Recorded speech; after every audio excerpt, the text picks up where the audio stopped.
పుట్టపర్తికి యుద్ధ విమానాల తయారీ సంస్థ రావడం గేమ్ చేంజర్ అని ఎమ్మెల్యే పల్లె సింధూరారెడ్డి అన్నారు. రేపు పుట్టపర్తిలో ఏరోనాటికల్ డిఫెన్స్ ఏజెన్సీకి చెందిన 5వ తరం స్టెల్త్ యుద్ధ విమానాల తయారీ పరిశ్రమకు శంకుస్థాపన చేయనున్నట్లు ఆమె తెలిపారు.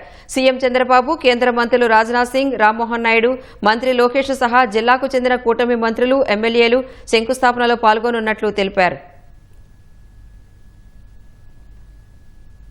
15వ తారీఖు మే మన పుట్టపర్తి నియోజకవర్గంలో డిఆర్డిఓ సంస్థ ద్వారా ఏరోనాటికల్ డిఫెన్స్ ఏజెన్సీ వారిది ఒక 5th generation fighter planes manufacturing unit ఇక్కడ శంకుస్థాపన కాబోతుంది. పుట్టపర్తి రూపురేఖలు ఈ ప్రాజెక్ట్ ద్వారా పూర్తిగా మారిపోతుంది.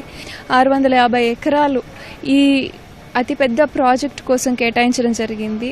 ఈ ప్రాజెక్ట్ యొక్క ఇన్వెస్ట్మెంట్ వచ్చేసి దాదాపు 1,00,000 కోట్లు.